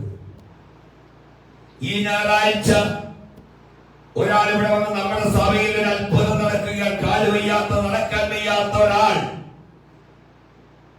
ഇവിടെ വന്ന് പ്രാർത്ഥിച്ച് ഈ ആഴ്ച സൗഖ്യമായാൽ, ഒരു എഴുന്നേറ്റ് നടന്നാൽ വിശ്വാസികളെല്ലാം അത് ഭയങ്കര സാക്ഷ്യമായിട്ട് പറയുന്നത്. ഞാൻ ഇവിടുത്തെ സംഭവമായിട്ട് കൂട്ടി നിർത്തി പറയുന്നത് നമ്മുടെ മനസ്സ് പെട്ടെന്ന് ഇതിലേക്കൊന്ന് എത്താൻ വേണ്ടിയിട്ടാണ് കേട്ടോ. എന്തൊരു സന്തോഷമായിരുന്നു. എല്ലാ ആഴ്ചയിലും ഇതുപോലെ അത്ഭുതം നടക്കുകയാണെങ്കിൽ എത്രയോ പേര് കാണാനായിട്ട് വരും. നമുക്ക് ഒരു 10 ഏക്കർ സ്ഥലമെങ്കിലും വാങ്ങിക്കേണ്ടി വരും. അതിനനുസരിച്ച് വലിയ സവാഹങ്ങൾ പണിയേണ്ടി വരും. ഒരാഴ്ച അത്ഭുതം നടന്നു, 2 ആഴ്ച അത്ഭുതം നടന്നു, 3 ആഴ്ച നടന്നു, എല്ലാ ആഴ്ചയിലും അത്ഭുതം നടക്കുകയാണെങ്കിൽ പിന്നെ അത്ഭുതങ്ങളൊന്നും നമുക്ക് വലിയ കാര്യമില്ല. നമുക്ക് ഈ അത്ഭുതം വലിയ കാര്യമായിട്ടിരിക്കുന്നത് എന്തുകൊണ്ടാണ്? ഒരു അത്ഭുതം നടക്കാത്തത് കൊണ്ടാണ്. നമ്മൾ പറയുന്ന ന്യായപ്രമാണത്തിൽ അത്ഭുതങ്ങളെ ഞങ്ങൾക്ക് കാഴ്ച തരണമേ. അത്ഭുതങ്ങൾ സ്ഥിരം നടക്കാൻ തുടങ്ങിയാൽ പിന്നെ ഈ പ്രാർത്ഥനയൊന്നുമില്ല കേട്ടോ. കാരണം പിന്നീട് നമ്മുടെ അത്ഭുതം നമുക്ക് ഡെയിലി ഇത് കാണുക. ആശുപത്രിയിൽ ആദ്യം നേഴ്സായിട്ട് പോകുന്ന ഒരു നേഴ്സായി പഠിക്കാൻ പോകുന്ന ഒരു കൊച്ചിന് സൂചി അങ്ങോട്ട് കൊടുക്കുമ്പോൾ കൊച്ചിന്റെ കൈ ഇങ്ങനെ വളയ്ക്കും. കാരണം ആദ്യമായിട്ട് സൂചി എടുക്കുന്നത് രക്തം കാണാൻ പേടി, സൂചി എടുക്കാൻ പേടി, രോഗിയെ കാണുമ്പോൾ പേടി. ആദ്യമായിട്ട് നേഴ്സിംഗ് പഠിക്കാൻ പോകുന്ന ഒരു കൊച്ച് ആദ്യമായിട്ട് സൂചി വെക്കുന്ന ഒരാളുടെ അവസ്ഥ ഒന്ന് ചിന്തിച്ചു നോക്കിയേ. നമ്മൾ പ്രത്യേകം പ്രാർത്ഥിക്കണം. അങ്ങനെയുള്ളവർ ദക്ഷിണക്കിടക്ക് വെള്ളത്തോട് ചോദിക്കും, സൂചി ഇച്ചിരി രക്തം എടുത്തോട്ടെ, ഞാൻ പറയും വേണ്ടെന്ന് പറയുക. ഇന്ന് വരെ ഞാൻ അവസരം കൊടുത്തിട്ടില്ല. ഞാൻ ഉദാഹരണം പറഞ്ഞതാണ്. അപ്പൊ ഞാൻ പറഞ്ഞു വന്നതിന് കാരണം അന്നത്തെ സമയത്തെ കാര്യം ഞാൻ പറഞ്ഞത്. അല്ലെ, അപ്പൊ ഇത് പിന്നീട് കഴിഞ്ഞാൽ പേടി അങ്ങോട്ട് മാറി. പിന്നെ ആദ്യം ശവം കാണുന്നതൊക്കെ എന്ത് പേടിയാ, മരിച്ചെടുത്ത് പോകത്തില്ല. ഇപ്പൊ പോസ്റ്റ്മോർട്ടം ടൈമെല്ലാം നിൽക്കുന്ന പോസ്റ്റ്മോർട്ടം ചെയ്യുകയാണ്. ഇതെല്ലാം പേടി അങ്ങോട്ട് മാറി. ഇതുപോലെ അത്ഭുതങ്ങൾ നാളെന്നങ്ങോട്ട് കാണുമ്പോ പിന്നെ സാധാരണമായി കഴിയുമ്പോ പിന്നെ ഇതൊന്നും നമുക്ക് വലിയ കാര്യം അല്ല. ഇപ്പൊ നമ്മൾ ആശുപത്രികളിലേക്ക്, മെഡിക്കൽ കോളേജിലേക്കൊക്കെ ചെല്ലുമ്പോ ഞാൻ പലപ്പോഴും പറയാറുണ്ട്, ഭയങ്കര ഇവിടുന്ന് ആംബുലൻസ് ഒക്കെ താലച്ച് ബഹളം ഉണ്ടാക്കി ഉള്ള സൈഡും അല്ല. ഞാൻ കൊണ്ടുപോയിട്ടുണ്ട് കേട്ടോ മെഡിക്കൽ കോളേജിലേക്ക് സീരിയസ് ആയിട്ടുള്ള ആളുകളെ. അവിടെ ചെന്ന് കഴിയുമ്പം പിന്നെ ഇതൊന്നും ഒരു വിഷയമല്ല. ചിലപ്പോൾ 2 മണിക്കൂറായി കഴിഞ്ഞിട്ട് ആളുകൾ വന്ന് നോക്കുന്നത്. പിന്നെ BP ഒക്കെ എടുത്ത് നോക്കുക. അവിടെ സാറേ ഒന്ന് നോക്കണേ, അത്യാസന്നമാണ്, സീരിയസ് ആണ്, നോക്കണെന്ന് പറഞ്ഞാലും കുറച്ച് കഴിഞ്ഞിട്ട് പിന്നെ ഒരു ഇഞ്ചക്ഷൻ പിന്നെ വന്ന് നോക്കി ഇതെല്ലാം നോക്കി ഒരു രോഗിയെ ഒന്ന് പരിശോധിച്ചു വരുമ്പോഴത്തേക്ക് സമയം. കാരണം ഇതെല്ലാം കണ്ട് ശീലിച്ച് ഇപ്പൊ ഒരു കാറ് വർക്ക്ഷോപ്പിൽ കയറ്റുന്നത് പോലെയാ അവർ പലർക്കും. അവർക്കും പ്രത്യേകിച്ച് വികാരങ്ങളൊന്നും ഇല്ലാതെ വരികയാണ്. ഞാൻ ഉദാഹരണം എല്ലാവർക്കും അല്ല ഞാൻ പറഞ്ഞത്. ഇതുപോലെയാ പ്രിയമുള്ളവരെ, പ്രിയമുള്ളവരെ, ഇതുപോലെ തന്നെയാ കർത്താവിന്റെ കാലത്ത് അത്ഭുതങ്ങൾ കണ്ട് മടുത്ത ജനത്തിന് പിന്നെ യേശു കർത്താവിന്റെ പിന്നെ അത് സാധാരണ സംഭവമാണ്. പക്ഷെ പുറത്തുള്ളവരെ സംബന്ധിച്ചിടത്തോളം അവർക്ക് യേശുവിനെ കാണും. കാരണം ഇതിപ്പോ എവിടെ ചെന്നാലും യേശു കർത്താവിനെ കാണാം. 120 മൈൽ വിസ്തൃതി മാത്രമുള്ള ആ പ്രദേശത്തൂടെ, ഭൂപ്രദേശത്തൂടെ കർത്താവ് സഞ്ചരിക്കുമ്പോൾ എപ്പോ വേണമെങ്കിൽ യേശു കർത്താവിനെ കാണാം. കാരണം കഴിഞ്ഞ 3.5 വർഷമായി, അതിന് മുമ്പ് കർത്താവ് അവിടെ ഉണ്ടെങ്കിലും കഴിഞ്ഞ 3.5 വർഷമായി കർത്താവിനെ എവിടെ വേണമെങ്കിലും കാണാം. കർത്താവിനെ അന്വേഷിച്ചു പോകാം. കർത്താവ് പോലും അവർക്കൊരു വിഷയമല്ലാതിരിക്കുമ്പോൾ യവന്മാരെ സംബന്ധിച്ചിടത്തോളം കർത്താവിനെ അവർക്ക് കാണണം. ഞാൻ പറഞ്ഞില്ല, കർണാടകയിൽ പോയി ഞാൻ ശുശ്രൂഷിച്ച സമയത്ത് അവിടെ നടന്ന രോഗസൗഖ്യം ഞാൻ നിങ്ങളോട് പറഞ്ഞില്ലെങ്കിലും ആന്റണി പാസ്റ്റർ വന്നപ്പോൾ അദ്ദേഹം സംസാരിച്ചിട്ടുണ്ടല്ലോ കുറച്ച് കാര്യങ്ങൾ.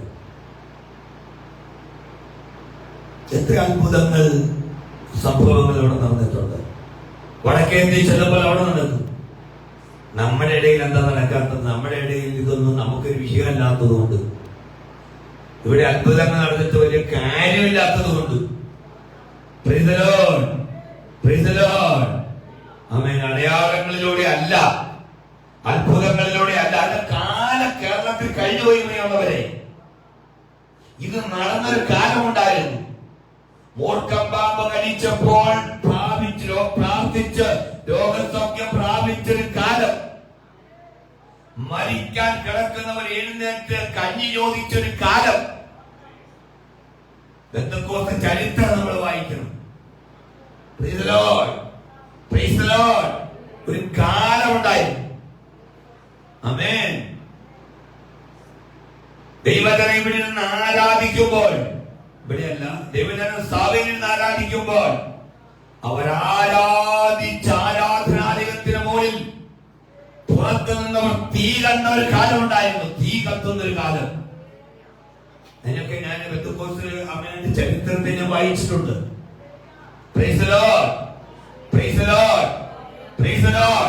ഇന്ന് ആ കാലം എന്താ വെളിപ്പെടാത്തത്? ഒരിക്കൽ ഗിരിവൻ ചോദിച്ചില്ലേ, ഞങ്ങളുടെ പിതാക്കന്മാരുടെ കാലത്തുണ്ടായ പ്രവർത്തികൾ ഇപ്പോൾ എവിടെയാ? ചെങ്കടൽ എന്താ മാറാത്തത്? യോർദാൻ എന്താ വിഭജിക്കാത്തത്?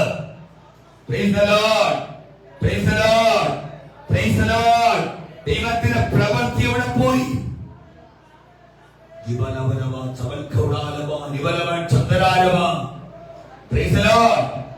എല്ലാ കാലത്തും എപ്പോഴും ഉണർവുണ്ടാവില്ല. ഉണർവുണ്ടാകാനൊരു കാലമുണ്ട്. ഉറങ്ങിക്കിടക്കുന്ന ജനത്തിനെ ഉണർത്താനാണ് ഉണർവ്. ഒരു ഉണർവ് നീണ്ടു നിൽക്കുകയില്ല. ഉണർവ് പ്രാപിച്ചവൻ ഇന്ന് ഉണർന്നിരിക്കണം. ഉണർവ് ലഭിച്ചവൻ പിന്നെ ഉറങ്ങാൻ പാടില്ല. മരിച്ച ഇടയിൽ നിന്ന് അവർ എഴുന്നേൽക്കണം. ഉറങ്ങുന്നവരെ നീ മരിച്ചവരുടെ നിന്ന് എഴുന്നേറ്റ് പ്രകാശിക്കാം.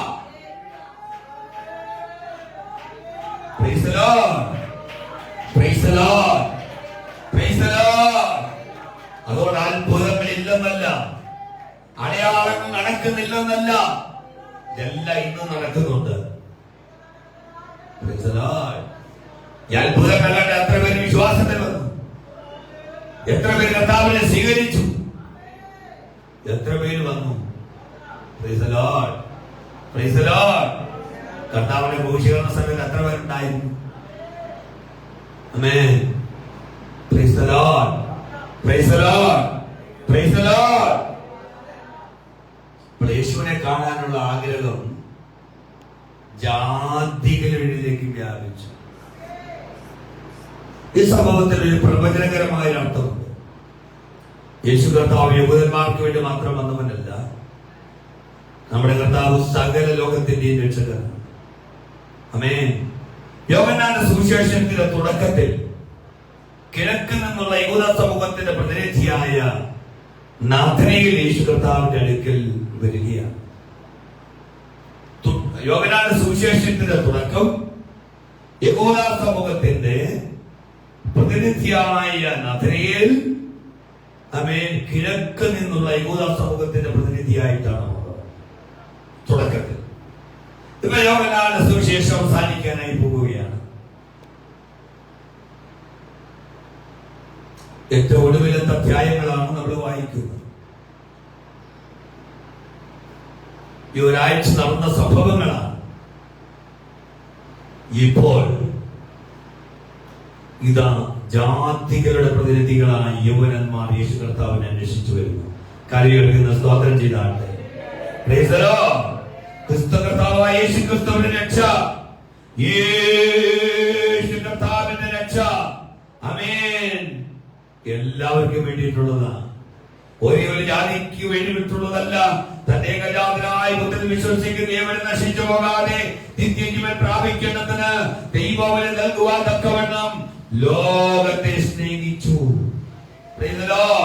ഭൂമിയുടെ അറ്റത്തോളം നീ എന്റെ രക്ഷയായിരിക്കേണ്ടതിന് ഞാൻ നിന്നെ ജാതികൾക്ക് വെളിച്ചമാക്കുകയും ചെയ്യും.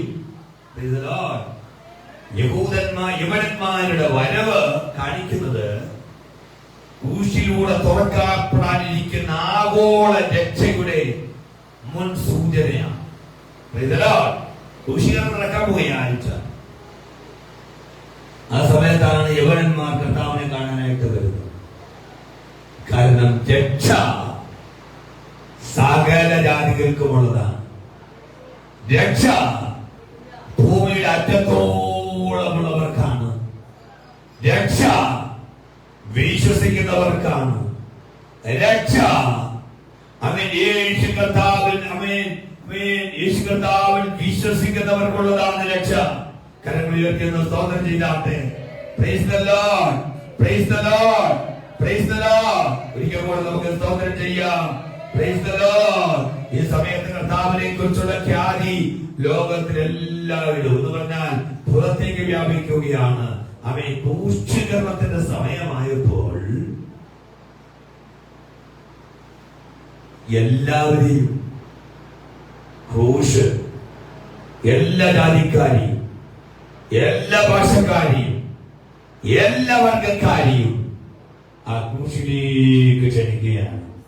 കരയുയർത്തി എത്തുന്ന ദൈവത്തിന് സ്തോത്രം ചെയ്താട്ടെ, ദൈവത്തിന് സ്തോത്രം ചെയ്താട്ടെ, ദൈവത്തിന് സ്തോത്രം ചെയ്താട്ടെ. ആഴ്ചയിലാണ് പ്രിയമുള്ളവരെ ദേഹമെന്ന തിരശീല ചീന്തി ജീവനുള്ള പുതുവഴിയായി തുറക്കപ്പെടാൻ പോകുന്ന ആഴ്ചയിലാണ്. ആഴ്ചയിലാണ് യവനന്മാർ വന്നത്. ഇതൊന്നും യാദൃച്ഛികമായി സംഭവിച്ച കാര്യമില്ല. ഞാൻ നേരത്തെ പറഞ്ഞ പെസഹ ആഴ്ചയിൽ ഒരു സ്ഥിരമായിട്ടുള്ള ദിവസമല്ല. അത് ഇങ്ങനെ വ്യാഴാഴ്ച നമ്മൾ പെസഹായിക്ക് 6 ദിവസങ്ങൾക്ക് മുമ്പ് നമ്മുടെ കർത്താവ് യെരൂശലേമിലേക്ക് വന്നു. വ്യാഴാഴ്ച രാത്രി യേശു ശിഷ്യന്മാരോടൊപ്പം അവസാന അത്താഴം കഴിച്ചു. വെള്ളിയാഴ്ച നമ്മുടെ കർത്താവ് ക്രൂശിക്കപ്പെട്ടു. ശനിയാഴ്ച യഹൂദന്മാരുടെ ശബത്തായിരുന്നു. ഞായറാഴ്ച നമ്മുടെ കർത്താവ് ഉയർത്തെഴുന്നേറ്റു. യേശു കർത്താവ് മരിച്ച ദിവസത്തിൽ ക്രിസ്തു ശബത്തിന്റെ തലേ ദിവസമായ ഒരുക്കത്തിന്റെ നാളിൽ അത് വെള്ളിയാഴ്ചയാണ്. Praise the Lord, praise the Lord, praise the Lord, hallelujah, amen. അപ്പോൾ യവനന്മാര് ഫിലിപ്പോസിനെ സമീപിച്ചത് എന്തുകൊണ്ടാണ്? ഇതാണ് നമ്മൾ ചിന്തിക്കാൻ പോകുന്നത്. എന്തുകൊണ്ടാണ്?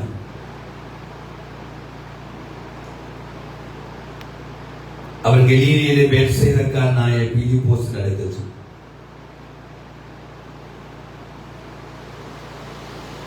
അങ്ങനെ ഫിലിപ്പോസിന്റെ അടുത്ത് ചെല്ലാൻ കാര്യമുണ്ട്. ഫിലിപ്പോസ് എന്ന പേര് യവനാപരമായ അല്ലെ ഗ്രീക്ക് പരമായ ഒരു പേരാണ് ഫിലിപ്പോസ്. അല്ലേ? ഫിലിപ്പോസ്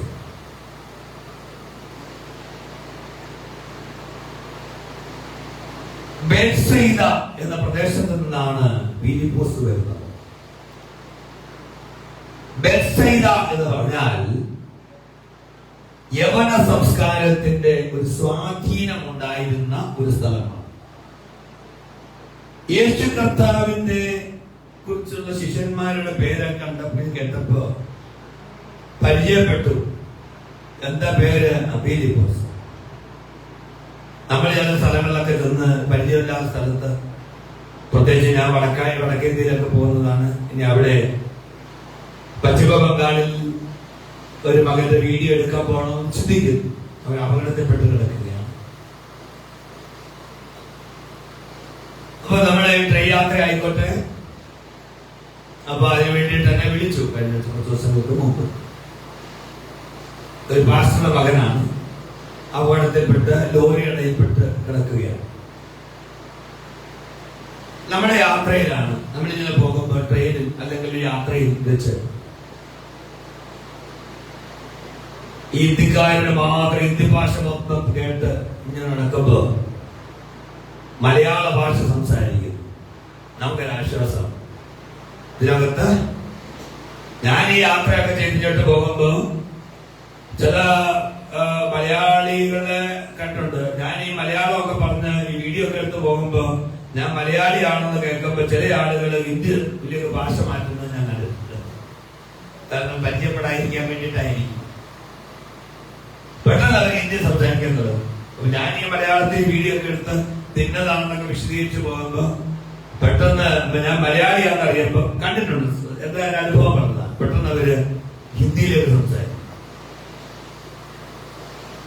അപ്പൊ നമ്മൾ അങ്ങനെ പോകുമ്പോ പശ്ചിമബംഗാളിലായിക്കോട്ടെ, ഞാൻ അവിടെ ചെല്ലുമ്പോ മലയാളം സംസാരിക്കുന്ന ഒരാളെ കാണുമ്പോ നമുക്കൊരു ആശ്വാസമുണ്ട്. പെട്ടെന്ന് ഈ കൂട്ടത്തിൽ ഒരു മലയാളി ഉണ്ട്, ഈ കൂട്ടത്തിൽ എന്തുകൊണ്ട് ഒരു മലയാളി പരിചയപ്പെട്ടൊക്കെ വരുമ്പോ അല്ലെങ്കിൽ ഒരു വിശ്വാസിയാണെങ്കിൽ നമുക്ക് എത്ര സന്തോഷമായി. ഏതാ വീട് എവിടെ? അടൂരാണെന്ന് കേൾക്കുമ്പോ, എന്റെ വീട് അടൂരായിരുന്നല്ലോ, അതുകൊണ്ട് അടൂരാണെന്ന് കേൾക്കുമ്പോ ഭയങ്കര സന്തോഷമായി. ഇപ്പൊ നമ്മൾ അടൂർ എവിടെയാണ്? പിന്നെ അറിയുന്ന വീട്ടുകാരൊക്കെ ചോദിച്ചു. ഇതുപോലെ ഫിലിപ്പോസിനെ കണ്ട് പരിചയപ്പെട്ടു. എന്താ പേര്? ഫിലിപ്പോസ്. ഇത് നമ്മുടെ പറ്റിയ, നമുക്ക് നമ്മുടെ നാട്ടിലെ ഒരു പേരാണല്ലോ, യവനായ പേരാണല്ലോ, ഗ്രീക്ക് ഭാഷയാണല്ലോ. എവിടെയാ വീട്? ബെത്സയിദക്കാരനാണോ? അവിടെ ഞങ്ങളുടെ ആളുകൾ ഒത്തിരി ഉണ്ട്. ഞങ്ങളുടെ അമ്മാച്ചന്റെ മോൻ ബെത്സയിദക്കാരനാ. പുള്ളി അവിടെയാണ് താമസിക്കുന്നത്. ഗ്രീക്ക് ഭാഷയ്ക്ക് ഒത്തിരി സ്വാധീനമുണ്ട്. ഗ്രീക്കുകാർ താമസിക്കുന്ന സ്ഥലം ഞങ്ങളുടെ ഉദാഹരണം പറഞ്ഞു. ഞങ്ങളുടെ അമ്മാച്ചന്റെ മോന് ഇന്ന വീട്ടിൽ അറിയാമോ?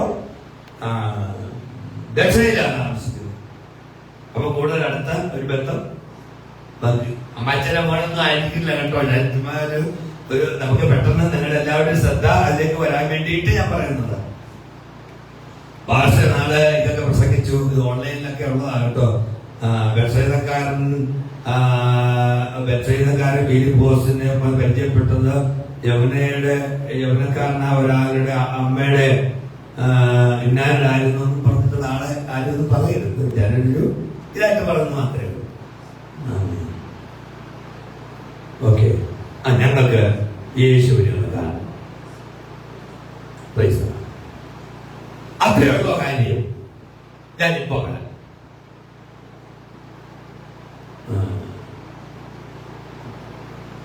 ഇദ്ദേഹത്തിന് നേരിട്ട് എന്നൊന്ന് പറഞ്ഞാൽ പോയി കർത്താവിനോട്, അല്ലെങ്കിൽ നമുക്ക് കർത്താവിന്റെ അടുത്ത് കൊണ്ടുപോകും. പക്ഷെ ഉള്ളിലൊരു ചെറിയൊരു പേടിയുണ്ട്. കർത്താവ് എന്തെങ്കിലും പറയുമോ എന്ന പേടി അല്ലേ?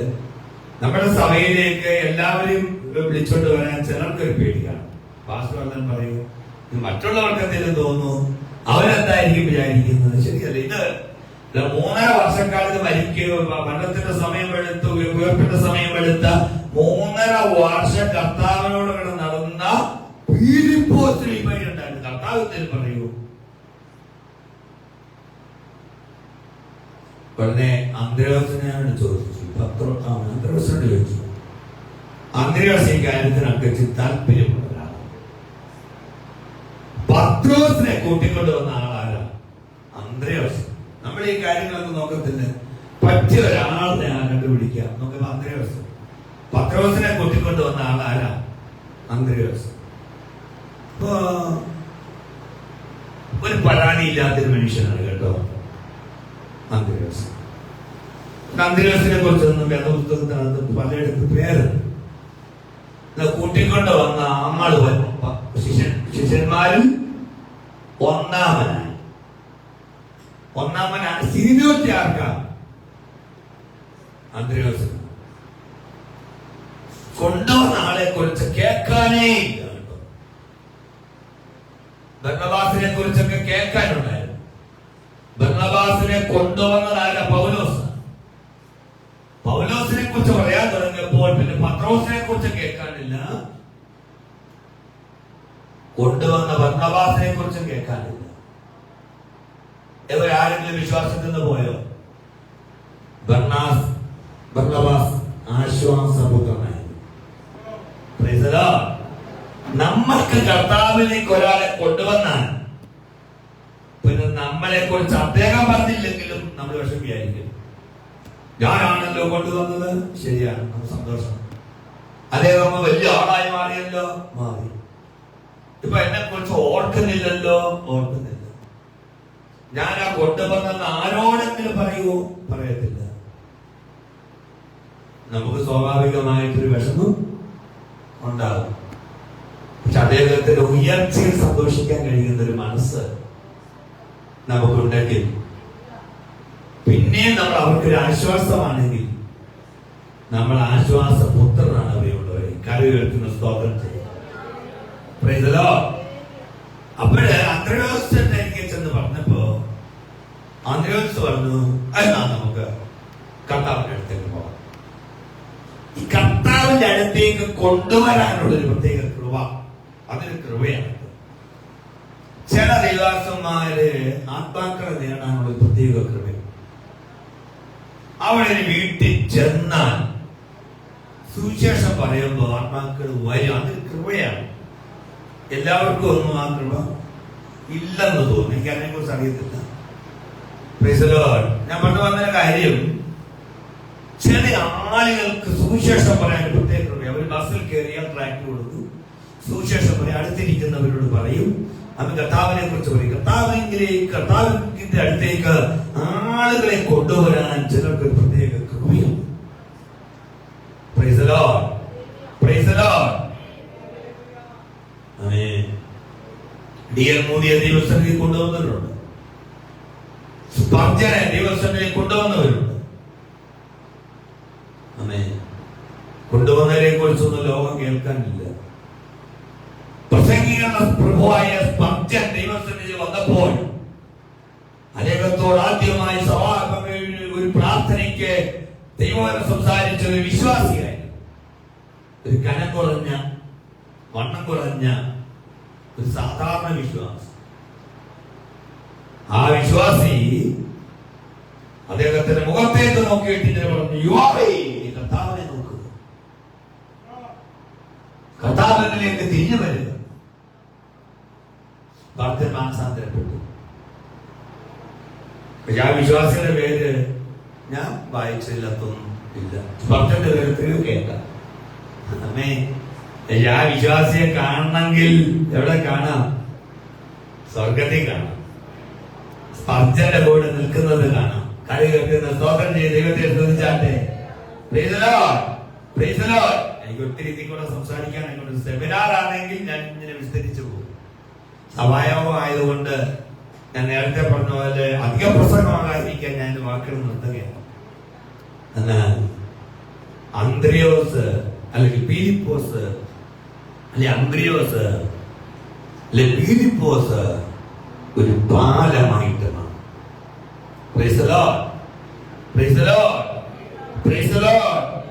നമുക്കൊരു പാലമായിട്ട് മാറണം. പാലത്തിന്റെ കാര്യം പറഞ്ഞിട്ട് ഞാൻ നടത്താം. ഒരു ഗ്രാമത്തിന് നടുവിലൂടെ രണ്ട് ഗ്രാമത്തെ ബന്ധിപ്പിക്കുന്ന അല്ലെങ്കിൽ ഗ്രാമത്തിന് നടുവിലൂടെ ഒരു പുഴയുണ്ടായിരുന്നു. ആ പുഴ അത്യാവശ്യം നല്ലൊരു പുഴയാണ്. പുഴയുടെ ഒരു വശത്ത് ഗ്രാമവും മറുവശത്ത് ഒരു ആശുപത്രിയുമായി. ഒരു പാലം അവിടെ ഉണ്ടായിരുന്നു. പണ്ടത്തെ കാലമാണ്. ഒരു പാലം അവിടെ ഉണ്ടായിരുന്നു. പാലം മഴയിൽ തകർന്നു. രോഗികളെയും പ്രായമായി വലിയ ആശുപത്രിയിലേക്ക് എത്തിക്കാൻ കഴിയാത്ത സാഹചര്യമാണ്. ആ ഗ്രാമത്തിൽ ഒരു വൃദ്ധനായ ഒരാശാരി താമസിച്ചു. അദ്ദേഹം പറഞ്ഞു, എനിക്ക് വലിയ സമ്പത്തോ കാര്യങ്ങളൊന്നുമില്ല, പക്ഷെ എന്റെ കയ്യിൽ കുറച്ച് തടികളുണ്ട്. അത് ഉപയോഗിക്കാനുള്ള കഴിവും ആരോഗ്യമൊക്കെ കുറച്ചൊക്കെ ദൈവം തന്നിട്ടുണ്ട്. ആളുകൾ അതിനൊന്നും വലിയ കാര്യം കൊടുത്തില്ല. കാരണം ഇയാൾ വിചാരിച്ച ഒരു പാല പണിയാനായിട്ട് വെച്ചോ, അതിന് പ്രത്യേക സപ്പോർട്ടൊന്നും കൊടുത്തില്ല. ഒരു മനുഷ്യൻ, ആ മനുഷ്യൻ ഒറ്റയ്ക്ക് പാലം പണിയാൻ തുടങ്ങി. പാലം പണിതു. അപ്പൊ ആദ്യം അദ്ദേഹത്തെ നിരുത്സാഹപ്പെടുത്തിയ മനുഷ്യൻ ചോദിച്ചു, ഇത്ര വലിയ പുഴയ്ക്ക് നിങ്ങൾക്ക് ഒരു പാലം പണിയാൻ പറ്റുമോ എന്നൊക്കെ കളിയാക്കി ചില ആളുകൾ. പാലത്തിന് പണി കഴിഞ്ഞപ്പോ അവരുടെ ആദ്യം കൊണ്ടുപോയത് കളിയാക്കിയതായിരിക്കുന്ന മനുഷ്യനാണ്. ആ മനുഷ്യന്റെ കുഞ്ഞിനെയാണ് ആദ്യമായിട്ട് ആശുപത്രിയിലേക്ക് കൊണ്ടുപോയി എടുത്തോണ്ടാണ് പോയത്. ആ കുട്ടിക്ക് നല്ലൊരു ചികിത്സയെ കിട്ടി, അവന്റെ ജീവൻ രക്ഷപ്പെട്ടു. ഇപ്പൊ ഗ്രാമവാസികൾ, ഇതുവരെ പറഞ്ഞുകൊണ്ടിരുന്ന ഗ്രാമവാസികളെല്ലാം തിരിച്ചു വന്നിട്ട് ഈ വൃദ്ധനോട് പറഞ്ഞു, നിങ്ങൾ പണിതത് വെറും ഒരു മരപ്പാലമല്ല, ഒരു മനുഷ്യനെ ജീവനെ രക്ഷിച്ച വലിയ ആ വൃദ്ധൻ ഞാൻ പറഞ്ഞതായിട്ടാണ് കഥ പറയുന്നത്. ഒരു പാലം തന്റെ അടുക്കലേക്ക് അങ്ങനെ വിളിക്കുന്നില്ല, അത് ആളുകളെ മറുകരയിലേക്ക് എത്തിക്കുക എന്നതാണ്. ആളുകളെ പാലത്തെ പ്രശംസിക്കുന്നതിലല്ല, അത് വരുന്ന ആളുകളെ ലക്ഷ്യത്തിലേക്ക് എത്തിക്കുന്നതിനാണ് പാലത്തിന്റെ സന്തോഷം. Price the Lord, praise the Lord, praise the Lord. ഇതുപോലെ പ്രിയമുള്ളവരെ, നമ്മുടെ സന്തോഷം എന്ന് പറയുന്നത് നമ്മളിലൂടെ ആളുകൾ ലക്ഷ്യത്തിലേക്ക് എത്തുക എന്നുള്ളതാണ്. ഫിലിപ്പോസും അന്ത്രയോസും യഹൂദന്മാരുടെ മധ്യേ ഒരു പാലമായിട്ട് നിന്നു. അവർ പറഞ്ഞില്ല, യേശുവിനെ ഒന്നും കാണാൻ ഇപ്പൊ പറ്റത്തില്ല കേട്ടോ, കാരണം ഞങ്ങളെ കണ്ടിട്ട് ഒക്കും അത് പറഞ്ഞില്ല. ആമേൻ. അവർ പറഞ്ഞില്ല, ഞങ്ങളെ നോക്കാനും പറഞ്ഞില്ല. പ്രൈസ് ദി ലോർഡ്, ആമേൻ. അവര് യേശുവിലേക്ക് അവർ എത്തിക്കുക. ഒരു പാലത്തിന്റെ മഹത്വം എത്ര ആളുകൾ അതിന് മുകളിൽ നിന്നു എന്നുള്ളതിലല്ല, എത്ര ആളുകൾ ആ പാലത്തിലൂടെ അതിന്റെ ലക്ഷ്യത്തിലേക്ക് എത്തുക എന്നുള്ളതാണ്. Price the Lord. പ്രിയമുള്ളവരെ, യവനന്മാര് കർത്താവിനെ കണ്ടു. Price the Lord. ഇനി വിശദീകരിക്കുന്നില്ല, സമയമില്ലാത്തത് കൊണ്ട്. പ്രിയമുള്ളവരെ, ഞാൻ പറയട്ടെ, ഞാൻ നട്ടു. പൗലോസ് പറയുന്നു, ഞാൻ നട്ടു, അപ്പൊല്ലോസ് നനച്ചു, ദൈവമത്രേ വളരുമാറാക്കിയത്. കരകേട്ടിന് സ്തോത്രം ചെയ്യുക. ഞാൻ നട്ടു,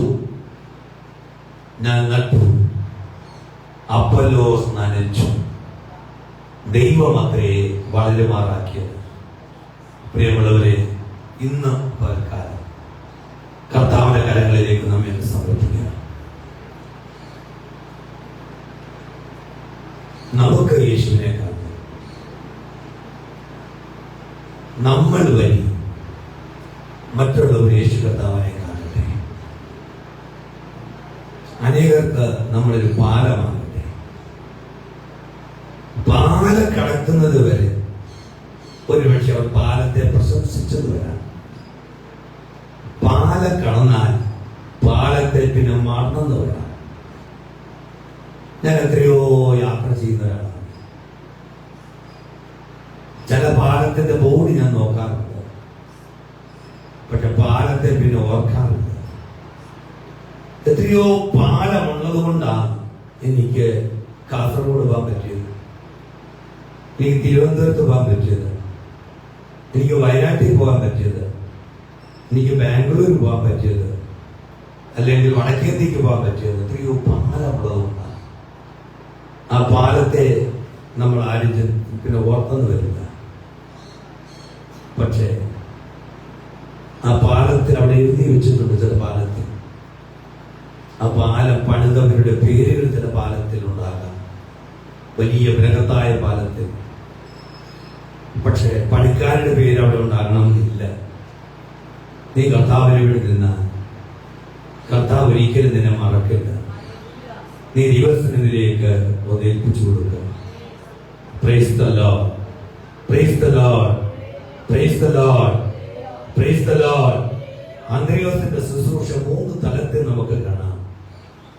ഒന്ന്, തന്റെ സഹോദരനെ യേശു കർത്താവിന്റെ അടുത്തേക്ക് കൊണ്ടുവന്നു. രണ്ടാമത്, 5 അപ്പവും 2 മീനുമുള്ള ഒരു കുഞ്ഞിനെ കർത്താവിന്റെ അടുത്തേക്ക് കൊണ്ടുവന്നു.